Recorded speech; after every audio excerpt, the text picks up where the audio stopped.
Hey y'all, welcome to a Purgatory Media interview with Philip. Thank you so much for coming to talk to us, or being here to talk to us. For sure. Yeah. No, thanks for having me. So I am a huge fan, and I feel like we just have so many things to talk about. But the first thing I want to talk about is your new book that's coming out. So, where did you even get the idea for this, the Autumn Springs Retirement Home Massacre? And I love long titles; they're just so fun. Yeah, I was I was on tour. I live in Los Angeles and I was on tour on the East Coast for Boys in the Valley at the end of 2023, like fall 2023.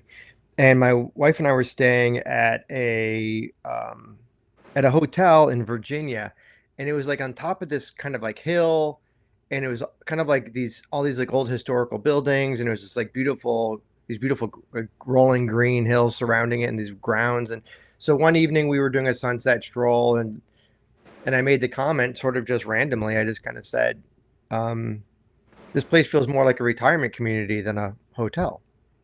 And then the what if monster started, you know, clawing and gnawing at my brain as we continued to walk. And by the time we got back to the room, I literally opened my laptop, typed the words "The Autumn Springs Retirement Home Massacre," wrote a half-page pitch, sent it off to my agent. The next morning, I woke up. She had replied and said, "I love it. You got to do it."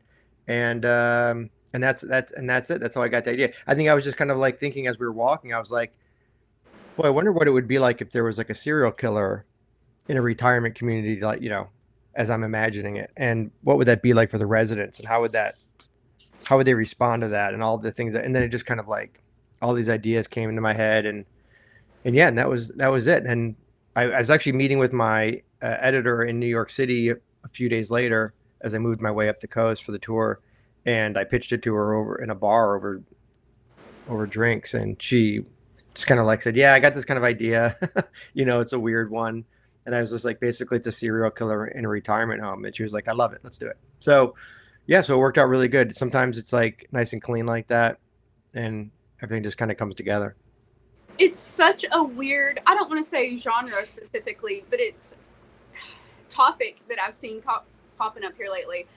It feels like there's a lot of young adult stuff. There's a lot of books with people that are middle aged, but I don't really see a lot of books that have like the older, elderly crowd. But here lately, yours, Todd, I'm probably going to butcher his last name, Kiesling's, Kiesling, yeah. and then Judith Sonnet in the home. And I'm like, I love this. It reminds me of like the TV shows I watched when I was younger, like Matlock, Angela Lansbury's, all that stuff where it was like the older crowd that are solving crimes and doing all this stuff. Yeah, I think it probably got I mean, I don't, I have, there's definitely is like um, kind of a lot of similar setting, like similar book, setting books and even movies like that. Uh, there was a movie that came out. I don't know that Jenny, the one with the little doll, that, Uh, and it was set at a retirement home. It had like Jeffrey Rush was in it, and yeah. John Lithgow. Anyway, a friend of mine actually directed, and I still can't remember the name of the stupid movie, but it was a great movie.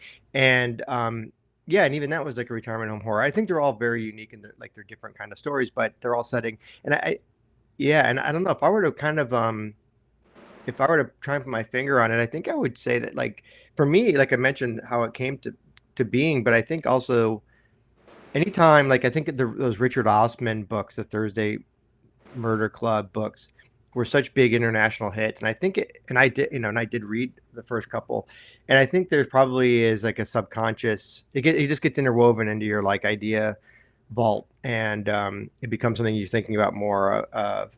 And that's the only reason I can think why maybe multiple people are doing it. But I said and why recently it felt like that everybody was kind of like growing with us. Like we were growing out of reading the young adults. We went into the middle aged, and now all of the authors we're reading are getting older like us. And it feels like, hey, that's what we see and scary now. yeah, and our parents are getting older. I mean, we that was, that's another really good point. I haven't thought about it, but you're right. It's like I think that Stephen King generation, um, you know, when I say the Stephen King generation, I mean, that when people were reading him in the 80s when his books were, actually coming out, first books were coming out and everything, and I was reading King in the late 70s, and um Yeah, I think we are getting older, and I think our parents are getting older, and maybe we're just thinking of that as a more real thing. I think there's one of the things I address in the book, woven into the story is the perception of elderly folks and the perception of people in their 70s and 80s and how maybe it's not, how they're not treated um, as well as or as with as much respect as people who are younger. And I feel like they're not seen as maybe you know I don't want to say they're not seen in the same way. And I think a lot of that has to do with the perspective of youth. Um, and also I think it's just something that's become part of our societal fabric, unfortunately, is that the elderly are sort of cast aside to a degree. And that's one of the themes in the book that I do weave in. That is definitely something that sorry, not too loud. No, you're great. It was definitely something that I was feeling in the book because, like, you're following along with these people, and they're definitely grown adults. It's not like these are kids or anything, but you still feel like, man, they don't have anybody really to help them, and they're on their own trying to figure out, man, how do I stop this, fix this when all of your family or friends are either dead or don't have anything to do with you anymore? And that's kind of Yeah. scary by itself, too. Yeah, and also, the presumption or even prejudice of the way the police respond to some of the things that are happening at the retirement home, and the fact that um, they're like, hey, it's a retirement home. People die. It's not a headline, and I think that's kind of part of what makes the killer interesting as well, is they're very aware of that, and the way they uh, you know kill people It's like is sort of set to sort of continue that, maybe make it look like maybe it was an accident, or something that had to do with old age, versus the fact that there's a killer in their midst, which kind of leads to some of the early tension. they definitely picked a good killing ground because they picked somewhere where people dying not a big deal. It is to a lot of people, but to most people, you're in the retirement home, that type of thing, it's like no big deal. They can get away with it for so long, but Yeah, and which is and yeah, sad to think about. yeah, and it's a kind of a box of chocolates, a little killer's playground, as it were. So yeah, it was that was definitely made it interesting from the killer perspective, some of the choices that they were making and how they were going about their business, and the contrasting response of that, with Rose and Miller and her crew, like knowing something was off, but not really willing they didn't want to sound like they were being paranoid, or that they were just being They had to watch crazy. what they said because it's Yeah, not like you're some young person or, well, middle aged, I guess, let me rephrase, saying, hey, this is what's going on, which would be crazy to begin with. But now you're elderly, losing your mind type situation. What are you taking? yeah. This crazy stuff in there. You got to watch what you're saying before it gets written off and a bunch more people die, Yeah, honestly. and there's a scene in the book that I think is kind of which was actually a scene that I added in edits, which I thought ended up being kind of a pivotal scene, which is, and this isn't not a spoiler or anything, but there's a scene where Rose is talking to a police officer who comes to her door to ask her some questions, and that scene and the way he treats her, um, I think really exemplifies a lot of what of the societal standard when it comes to,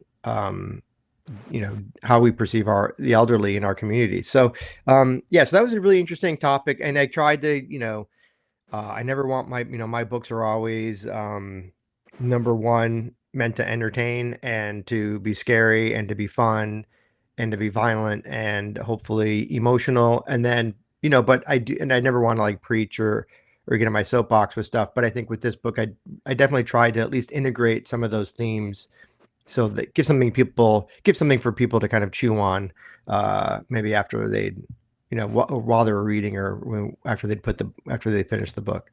It definitely did. And it wasn't all super sad, super terrible. Like, I really loved how, like, Rose's crew was her little found family that she formed, her Yep. friends. That was heartwarming. I loved that part. Like, you felt so bad for everybody, but also like they built their own little life here. They've made the best of it, and now they're trying to save everybody. Yeah, and it's one of those things where, they are they're in a safe, they're in a safe space, they're, they should be in a safe space and they should be enjoying their, later years Their and time years, their golden years. yeah, the golden years and the fact that they get thrown into this blender of terror and horror, I thought was really interesting.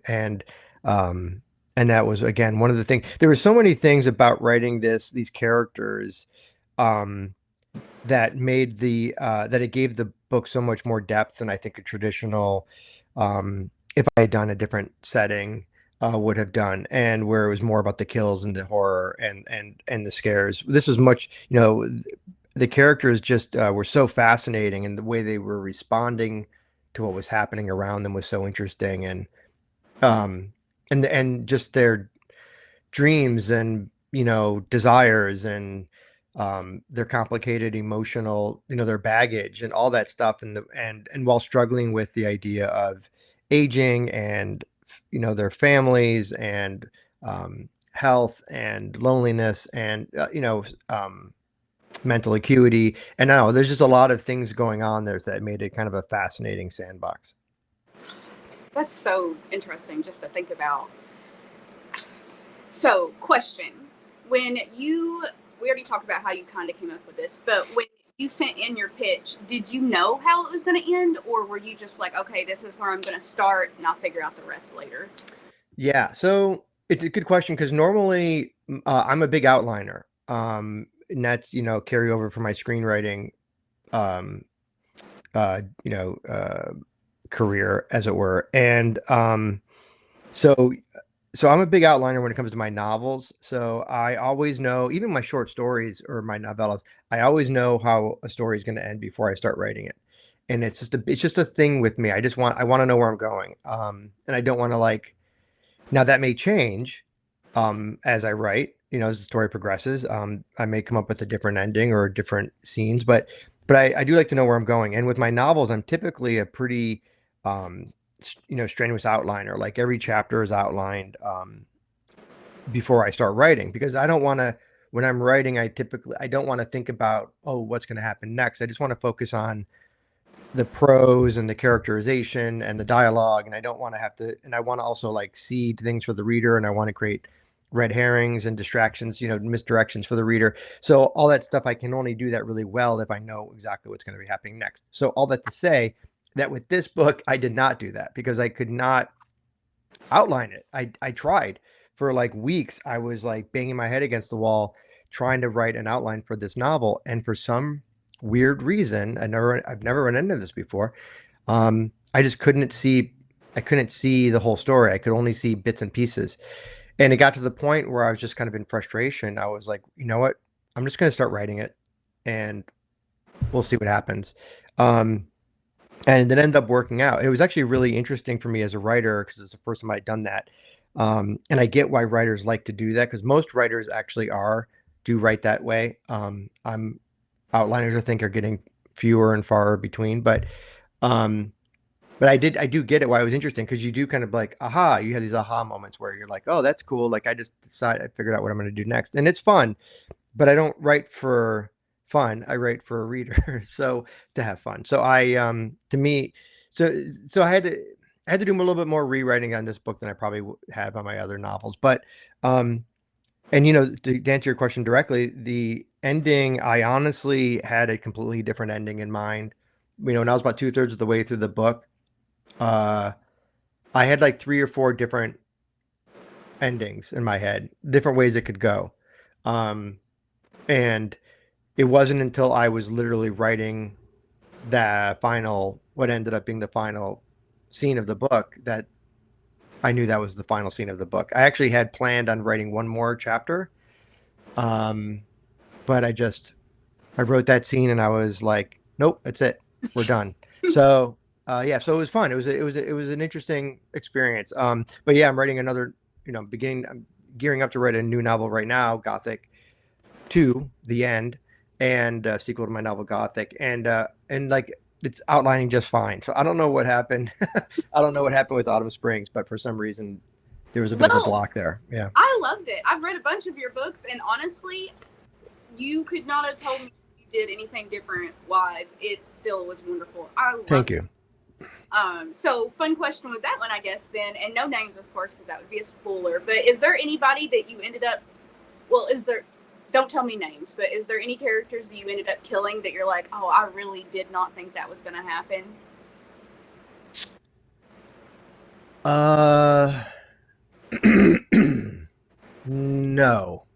I pretty much went into it knowing it was going to be a massacre. Yeah, in the truth, that's ergo the title. But no,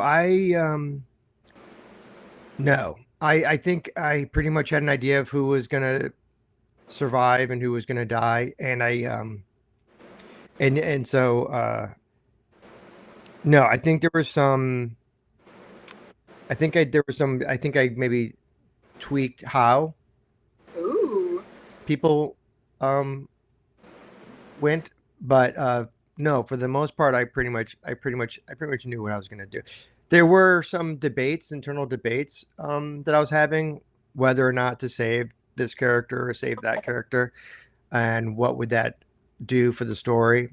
But ultimately, I was kind of like, eh. uh, They gotta so, go. sorry, everybody. Yeah, but there are survivors too. Of course. It's So not a let people, complete massacre. so we'll let people who read the book figure out who goes and who stays. Okay, so going on to that massacre situation, did you come up with the title for this, or was this a working thing? Because I love long titles and weird titles that are kind of like this, so it just fits for some reason. Yeah, no, like I said, I literally that night I was telling you about when I was walking around and first came up with the idea. I literally went back to my hotel room, opened my laptop, and wrote the words "The Autumn Springs Retirement Home Massacre," and then I wrote my pitch. And it's never changed since that moment. The publisher did have some different ideas of what they might want to call it, and I was kind of like, I have, and I've had that happen before, and that's not uncommon. My time travel novel was originally called Observe, and that ended up being called The Third Rule of Time Travel, for example. And it's not uncommon for a publisher to change the title for marketing reasons or whatever. But I had talked about this book enough while I was writing it at like conventions or in interviews or just mentioning to friends or whatever. And the response, I would always get such a strong response when I would say the title. And so I knew the title was good. So I kind of fought for the title, and I think that was the right decision. Oh, absolutely. As soon as I saw the title reveal, I was like, I have to buy this. I don't even care what it's about. Yeah, Like, yeah, this is it. This is going to be good. I mean, and it was, but yeah. I think the only I really wanted them to market it as or at least categorize it or classify it as a thriller. But because it was a Nightfire, they really just do horror. So I think they kind of put it in the horror bucket, which it is. But I kind of think about it as being more of a thriller than I do a horror novel, at least as far as my books are concerned. But it definitely has some dark, violent moments throughout. yeah. So it works either way. Those genres kind of intertwine anyway. So, They like, do. murder and thrillers is scary. So why not? Yeah. But absolutely. Did you come up with or help out with the artwork, or was this the publisher? No, the way it typically works with a big five press like Tor is, they usually send you some idea, like some like kind of like a lookbook, like here's some like more like conceptual, really like colors and because there's so many designs you can choose from, so it's kind of like what direction do you want to go with this. So I had some back and forth with them, just like I did with Boys in the Valley, although a little bit less with Boys in the Valley because it was kind of a rushed at the end of the day. But yeah, so no, and then they had one cover done by the same artist, Jeffrey Allen Love, and who's a wonderful artist. And I didn't think it hit the right notes for different reasons. Nothing to do with the artwork. It was just kind of like I thought it was a little misleading. And so he came back with that cover, which I loved and was immediately enamored with. Yeah. And I also love the fact that it's got like the autumnal colors. It's a late September release, perfect for Halloween. So Like all the vibes for this are just yeah. on point. Yeah, I was really happy with the cover. And I'm excited to see the final hardcover product when it comes out. Yes, which I also already have pre-ordered. I have so many problems. Most of them are books. Yeah, me too. Me Um, too. I'm so excited. So when exactly does this come out? I know I have it marked, but No, it comes out September 30th. ooh, that is So such a good time for it to come out too. yeah, right before all the Halloween stuff hits, it'll be available for all for a lot of those promotions and whatnot, hopefully, and people will pre-order and pick it up, and I'll be doing some significant touring for the book. Yeah, I'll be going Ooh.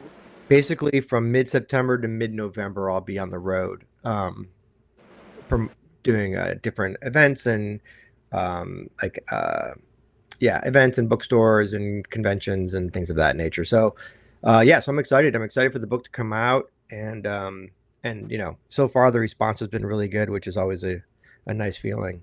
You Oh want yeah. people to like the books that you write. Oh yes, absolutely. I can't imagine creating something and then just like everybody ignoring it. I would have my feelings hurt. So definitely.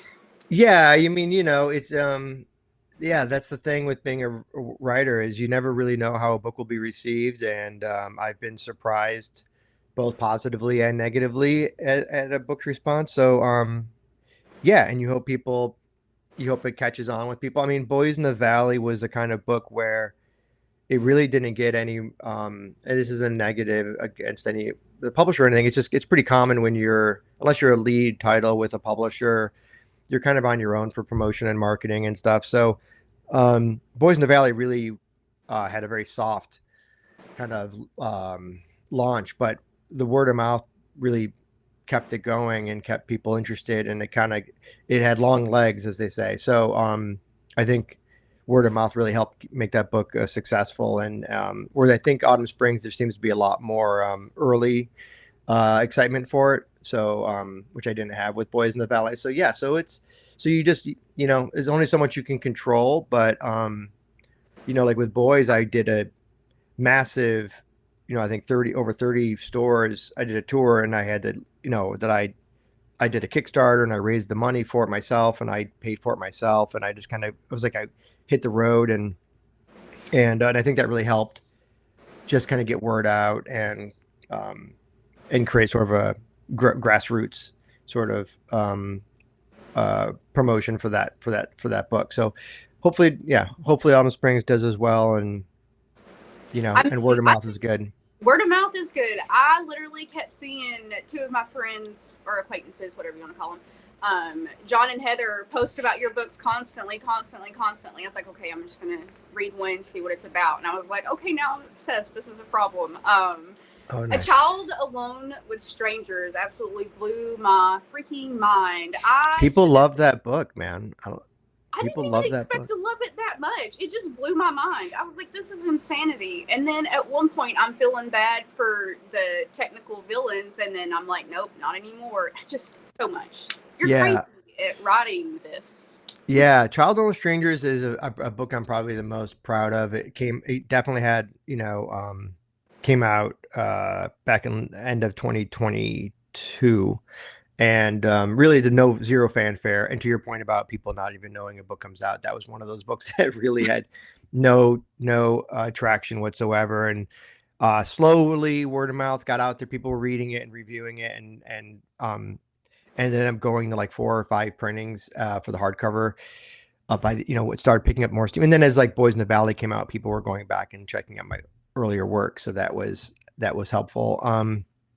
Yeah, now the paperback edition of that book is coming out on October 7th. Yes. And I'm really excited for that because For one thing, the text has been corrected. There were a lot of things in the text that I wanted to fix, so those are all done. Clay McLeod Chapman very graciously wrote an introduction for it, um, and it's got a cover by Francois Valancourt, which is much more in line with the book as far as like the tone of the book. It's much more of a horror cover. Absolutely. Yeah, I think the hardcover threw a lot of people off. One bookseller told me it looked like a science textbook, which was heartbreaking. Um, but um, but yeah, so I think hopefully with the paperback coming out and the new Paperback cover is beautiful too. yeah, and it's coming out literally a week after Autumn Springs comes out, so I'm hoping that it'll kind of be a new life for that book, because I do know that people really are really passionate about it. Same with Gothic. Like those two books, it's one of those things where Boys in the Valley is easily my most popular book as far as sales are concerned, but Gothic and Child Almost Strangers are the two books that I think people are the most passionate about. And when I hear about like people, I was just at a big convention in Spain, and people were it was all Gothic, and all my books I have like 6 books in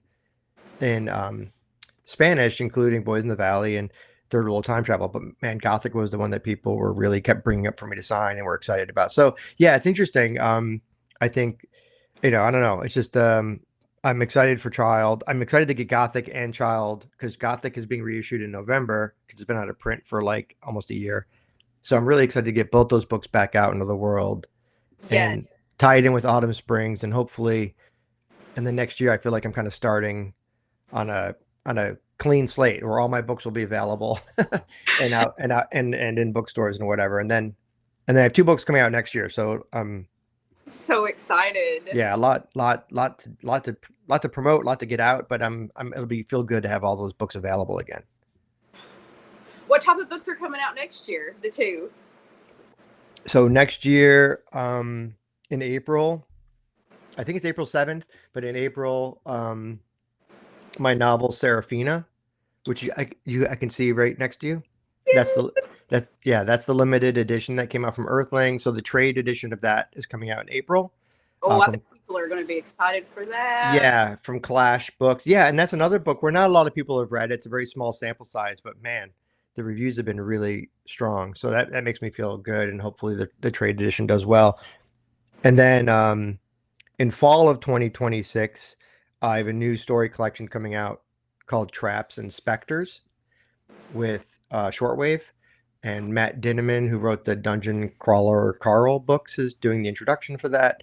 And that's 14 stories, so that'll be fun to get out. And then in April of 2027, I'll be releasing Gothic: The End, the sequel to Gothic, and that's also with Clash. So I have 3 books on my slate for 2026 and 2027, and hopefully I'll have a second book for 2026. I'm sorry, for 2027.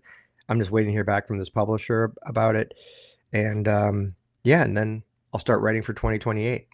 That is so exciting. You have so many cool things coming up. Well, yeah, thank you. I mean, it's I'm in the wonderful position of being able to write full time, so it's like it is my job. So yeah, I work very hard at it, and just I'm at my desk at 9 a.m. I work till 6 or 7 o'clock, and then I usually work a couple hours in the late evenings. And that's 6 or 7 days a week. So I try and get a lot of I want to get a lot of work out there, and I have a lot of ideas that I want to get written. So yeah, and I'm just so lucky to be able to do this, and I'm lucky that people like the stories, and that allows me to keep writing for a living. It's amazing. That is amazing. So I know you just said you were at a convention in Spain. Tell me about some of the conventions you've been to here lately and are going to. I'm sure you've got. Yeah. So I went to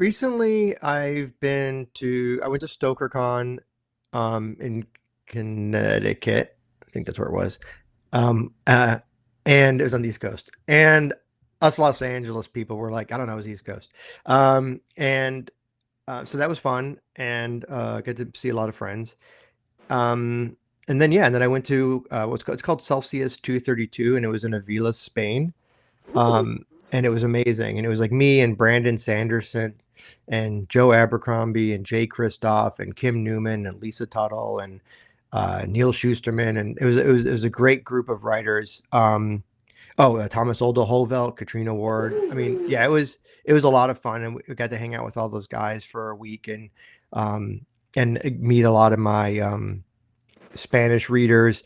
And for whatever reason, I my books have done well in Spain. I have 6 of my books have been translated to date, and I have 4 more books being translated. So basically all my books will be available, I think probably by, next summer in Spain, which is kind of exciting. And but yeah, in like the Czech Republic and Spain for some reason, I don't know why, but I do very well.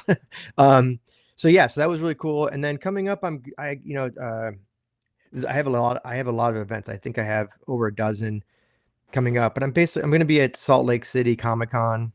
Ooh. I'm going to be at the Louisiana Book Festival, and doing some things in New Orleans. I'm going to be in Texas doing Murder by the Book. I'm going to be at Poison Pen in Arizona. Going to do Book Soup here in Los Angeles. Mysterious Galaxy in San Diego. And then I am doing an event in New York City with some other authors at a new bookstore called The Twisted Spine, which I don't think they've even opened yet, but it's kind of like a launch thing, and they're in Brooklyn. Going to do Doylestown in Pennsylvania with Chuck Wendig. Going to do something outside Boston with Paul Tremblay at a Barnes and Noble there. So yeah, lots of events, and I'm trying to remember the other big conventions I'm gonna like that. But I think that's the I'm good. I'm doing something else in Utah. I'm doing something in Ohio. But yeah, so it's all kind of coming together. I'm gonna do an announcement hopefully in the next couple weeks. I'll announce the whole tour. Yeah. And yeah, we're just waiting for 1 or 2 things to confirm before the publisher announces it. That's going to be so exciting. You're going to be so busy. Yeah, I'm just basically going to be on the road for like 8 weeks straight, which is fine and fun. I'm not a great traveler. I'm kind of like I'm sort of like one of those absent-minded professor types. I can, if you put me in front of a computer and tell me to write something, you got it. Like, I'm very confident and I can knock something out. But if you tell me that I need to catch a plane at 9:30, I need something on paper. I need it written down. I need to know where I need to be, what time I need to be there, how I do it, what do I need to have in my pocket. Like, I'm a mess. So yeah, so hopefully it'll work out. Usually I have my wife with me who kind of like manages all that stuff and helps me get from one place to another, but she's not going to be able to go with me this time because of work stuff. No. So yeah, so hopefully I get everywhere. So if anybody sees you wandering around, yeah, if you see me kind of looking lost, please help me. Like, come right up to me and say, "All right, dude, tell me where you got to go. Let's do it." Because otherwise, I'll probably be bumping into like a wall in some random bus depot, like a broken robot. That's so funny. I guess speaking of broken robots, tell me a little bit about the third rule of time travel, because I also got that one and read it, and I'm such a sucker for sci-fi, and this was so crazy. How did you even think about this? Yeah, the third rule of time travel was a lot of fun to write. It was my first science fiction novel, and you got the broken binding edition. Oh, yeah. Nice, yeah, I love that edition.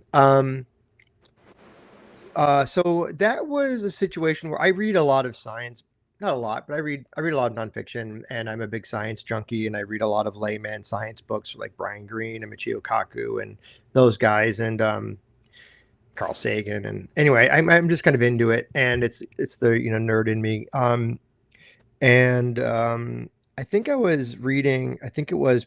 I want to say the title. I think it's Parallel Worlds by Michio Kaku, and he made a reference to going back and reliving. He was talking about time travel, and he was kind of saying like about how we could warp time and space and use a wormhole to go back and sort of relive moments of your past life. And I thought that was really fascinating. And I also thought it was interesting that, and then there was also and then there's also this thing that I've always been kind of fascinated with called the double slit experiment. which if you go on YouTube and type in double slit experiment, you can read all about it. But basically, it's the idea that these particles act differently when someone is viewing them than when no one is viewing them. So they shoot all these protons at like a board with these two slits in it, and the way they respond to the being shot at this board changes whether somebody's watching or not. And it's always been sort of a weird thing to me. And I know there are guys like Neil deGrasse Tyson who are like laugh about it, like, oh, everyone thinks it's this hoodoo voodoo stuff, but there's also some theoretical scientists, theoretical physicists who are like, well, no, it's actually really interesting because we don't know so much. We don't understand about quantum mechanics and how all these different ways that we affect the environment surrounding us. And so anyway, so yeah, I kind of combine those two ideas, and I like the idea of. Then I had a scene pop up, and I had a couple scenes pop up in my head when I was, bouncing this idea around of traveling back to a point in your own lifetime. And I was like, wouldn't that be horrible if you traveled back to a point in your lifetime that you would give anything to change, and you had to relive that moment, and you couldn't change it. And I thought the drama of that idea and the emotional impact of that idea was enough to propel me into kind of writing that story and coming up with like a story around that sort of central theme. So that was really the nut of it. And then from there was just reading a lot about time travel and science and coming up with my time machine, figuring out how it would work. And I wanted it to be as grounded as possible because the type of story it is, it's not really fantastical. For the most part, it's pretty grounded in hard science. So I actually had, I had a NASA physicist named Les Johnson who read the book for me, gave me notes, gave me feedback on some of the more, scientific aspects and how things would kind of work. And we tweaked some things. And, but for the most part, at least theoretically, it's possible my time machine would theoretically work given if we had quantum computing and if we had the ability to harness negative energy and that's because actually very cool to think about. Yeah, because the idea of sending data through a wormhole is actually that's sort of one of the core technical aspects of that book. And the problem with the wormholes, wormhole sustainability, is you can't send mass through a wormhole. You can't send matter. You can't send a finger. You can't send a body. And so the idea of like, okay, well, what if you just sent data? And what if you could digitize a person and send them through, not a la Star Trek, but more like using quantum computers, digitize someone's consciousness and send it through a wormhole to a past point in their life where they would relive this moment for 90 seconds. So that was all part of the ideation around the book and the time machine. And then from there, it was really just, okay, well, what is the emotional hook? Which would be a spoiler to talk about, but basically it's Beth Darlow realizing, who's the scientist and protagonist of the book, realizing that she is affecting more than she realizes when she goes through this time machine. So yeah, that was a really hard book to write. I'll be totally honest. And it was an even harder book to rewrite because there's so much going on and you're dealing with kind of different realities. The editing process was way more strenuous than it would be on any of my other books, where you're really just dealing with story elements. And that one, it was kind of the thing where if like if you changed, like even if you changed like a date or a day of the week, it had this domino effect and it would kind of mess up all this other stuff. So it's a very it's a very tightly plotted book. So it like one little thing changes and it kind of changes everything else. So it was tricky, and I was glad to finally have it finished. And I'm glad that people seem to be enjoying it. And but it was definitely a challenge as a writer. And if I could do it again, I probably would have been more anal about kind of like outlining it to the extent where I would have had a much more in-depth outline, because by the time the thing that people have to understand is that when you write a book, then I wrote a book and I turned it in, and then my agent starts shopping it, right? And then I go write another book. And then by the time the book's set, by the time third wheel time travel sold, And then by the time I was actually getting notes back on it, like 2 years had gone by. My- So they're asking me questions, and I'm like, I honestly have no idea. I couldn't, because I don't remember. Like they were like, well, is this I'm not using this particular? machine daily. Yeah, right. So it's like, I don't know. I wrote this book like 2 years ago, so I had to kind of refresh a lot of that memory and scientific memory and all that stuff, and get back into the okay. I had to kind of go back to that book and sort of research a lot of that stuff because I'd moved on. So that was really hard. And it's usually not that hard with one of my horror novels because it's just I'm just fixing the story. And it's easier for me to sink back into it. But this was like I had to remember a lot of technical stuff that I didn't remember. It's like taking a college course and then like having a year go by and then having somebody give you like a test on everything you learned in this like physics class or whatever that you took 2 years ago. It was kind of like that. But it was fun to write, and I would like to write another science fiction book at some point. But it would probably not be hard science. It would probably be more space opera or space monsters or something along those lines. You literally took the words out of my mouth because I was about to ask if you actually wanted to write another sci-fi novel again after that.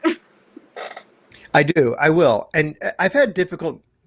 I've had some books are harder than others. Like Serafina, the book I mentioned that's coming out next April. That's historical horror. It takes place during the American Civil War. And it's got a pretty big world. It's not contained. It takes these brothers.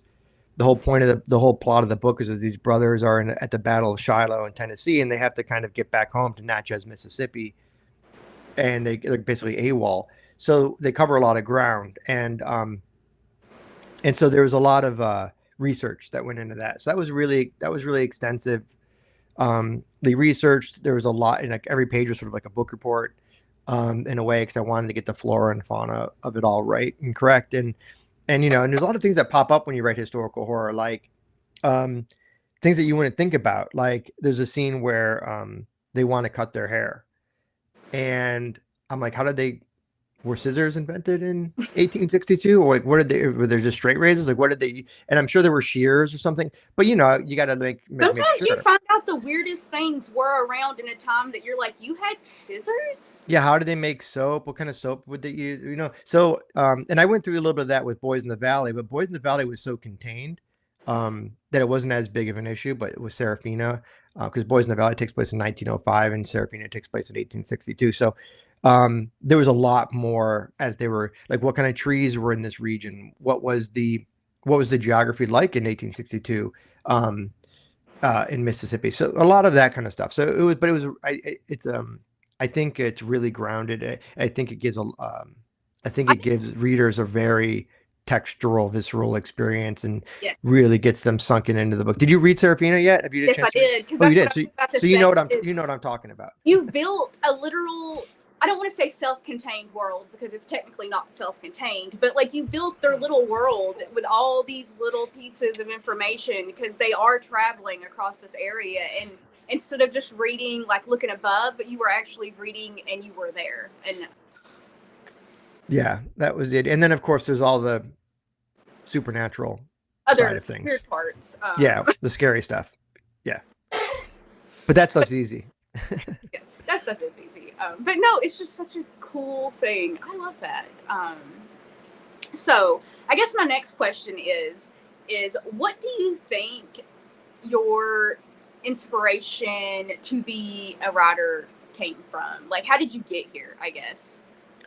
I mean, the 30-second version is, I was, when I was in elementary school, we were given an assignment to write a short story, and it was the first time I'd ever done anything like that. And I wrote like a Teenage Mutant Ninja Turtle pastiche, like detective story. And I was like careful to change their names because I remember being like, I didn't want to get sued.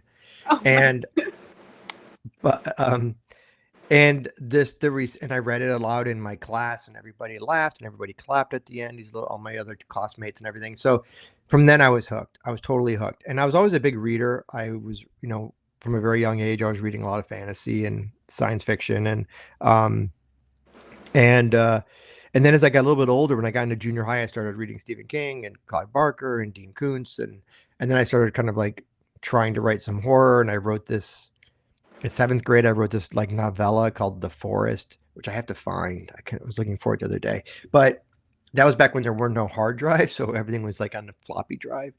I'm aging myself, but so I had to Oh, find it. But anyway, but so yeah, so from then I was hooked, and I remember just reading, reading. I read a lot, and I just remember reading like a Stephen King hardcover and looking at his photo, author photo on the back of the book, and being like, one day I want to have a book with my picture on the back of it, and I was just like hook, line, and sinker. And I never really stopped writing. I wrote right through, high school.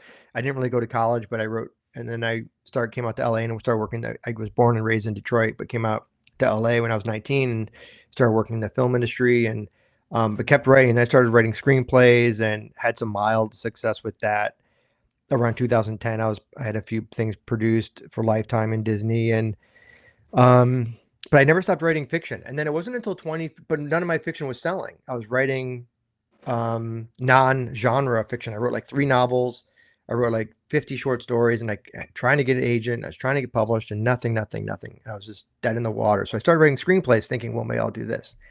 And then I read Laird Barron's story collection, The Beautiful Thing That Awaits Us All, and I messaged Laird. I said, hey, I want to turn one of your stories into a screenplay. I want to option it. And I didn't end up optioning the story, but we ended up becoming friends. And I think reading his prose, it opened a door for me as to what fiction could be and what prose could do. And I don't know. And I just got really excited about the idea of trying something new. And so I was like, all right, I'm going to go back to horror and see if I can make something go there. And I wrote a story called Mother, and I sent it to, and I had Laird read it, and he gave me some great feedback and told me to keep going. And it was very encouraging. And so I did a couple of rewrites, and I sent it to Dunham's Manor Press. Ted Grau mentioned them. He had published something with them, and I was reading his book at the time. And yeah, like within a few hours, they emailed me back, and they were like, Jordan Crawl was like, I love it. I want it. And then I wrote a follow-up called Alter, also published with Dunham's Manor Press at the time. And that was very successful and got a lot of word of mouth and got me a book deal for a story collection. And that story ended up, just got made into a movie by A24 last year. That's coming out next year. So, yeah, from there, I just took off. And then I just started, horror just became, I don't know, it was just the right time in my life. And I'd had a lot of experience writing stuff that never went anywhere or never got published. And then I was had a lot of experience writing screenplays, and I had a lot of life experience. And, I was in my 40s at this point. So I think I think it was a lot of a confluence of a lot of different things led me to write the kind of horror that I write. That's kind of very character driven, somewhat literary, yeah, and it's been a great ride. I mean, it's been a great decade ever since then. It's amazing to see what you've done and what you keep doing. I just am in awe half the time. So, oh, thank you. Your books are amazing. Oh, thank you. Let's see. I don't want to keep you too much longer, so why don't you tell us where all the different locations we can find you? I know you have a Patreon and all of that fun stuff. Instagram, blah, blah, blah. I'll put the Yeah, thank you for mentioning the Patreon, because I've done a few interviews recently and I keep forgetting to mention it. Yes, I do have a Patreon, which is how I pay my mortgage. So please go to my Patreon. And there's a lot of goodies for your tiers too. So. Yeah. I published. I started a publishing imprint called Alter Publishing, and I publish my own chapbooks that go just for my patrons or exclusive to my patrons. And so those are things you can only get from the Patreon, which is, and then we do like a year-end collection, which is like a hardcover limited thing, and folks seem to really like that. Yeah, but so aside from the Patreon, I'm on Instagram and Facebook. There's a Facebook group called Fracassi Freaks that you can, if you want to check out. It's a great community, 900 plus people in there now. Everybody is so nice in there. Everyone's very well. They have to be. That's kind of one. Yeah, it's the admins of that group are pretty strict about keeping it civil and about the books and about community. So that's a great group. And yeah, so Facebook and Instagram are really the best places to find me. And then my website is pfracassi.com, which is an exhaustive database of all my books to date, publication history, all my stories, where you can find everything. So it's a resource for anyone who wants to like learn more about me or about my books. The website's the best place to go. Thank you. And is there anything else you want to talk about or tell? No. I guess I'll mention that if people want to pre-order signed copies of Autumn Springs Retirement Home Massacre, you can pre-order signed copies through Mysterious Galaxy, and they will ship them to you after my event there in early October. Or you can also pre-order copies from Poison Pen Bookstore in Arizona, as they'll be shipping as well. And there's an Artifact Books in Encinitas. So there's if you go to my website, there's links to where you can buy signed pre-orders if you're into that kind of thing, and I can personalize the book for you and everything. Otherwise, it's available anywhere you buy books. And everybody needs to buy it regardless. So please, yeah, pre-orders are everything. Yes. So, yeah. But hopefully, like I said, hopefully the book does well and people enjoy it, and word of mouth is everything. So that's so yeah, you got to write something that people want to read and they want to tell their friends about. So that's what I try to do. I think this needs to be turned into a movie. I'm just saying, somebody listen. This would be amazing. It has been optioned for feature film. Yeah. I can't say by who or any details, but because it hasn't been officially announced. But yeah, it has been optioned. So that's hopefully, it's a long road between option and anything actually coming to fruition. But better than nothing. Yeah, but no, it's great. Fingers crossed. And I've had like Alter, I mentioned, is coming out from A24 next year, and then Failsafe just got announced. A big movie with J.T. Molnar directing, who did Strange Darling, and Brie Larson is going to be the lead role in that. So that got announced recently. So yeah, some fun movie stuff is going on as well, which is always nice. Anything that keeps me writing is the goal. So hopefully all these different things help out and help like writers like me keep doing what they're doing. So I'm sure you are an inspiration, and I've heard that from many authors, of just being able to get out there and do it. You just keep writing, keep making moves, I guess. Yeah, it's a lot of it's a lot of work, but it's a lot of fun, and it's one of those things where like you talked about when my wanting to become a writer and when and all that stuff. It's like, I think for me personally, people ask me about being prolific or being driven about, and all that stuff. But really, it's for me, it's because I finally am able to do what I've always wanted to do, and it's taken me a long time to get to this point.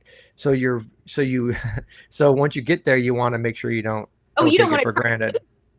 Huh? I said, you don't want to turn it loose. You finally got there. No, you don't want to.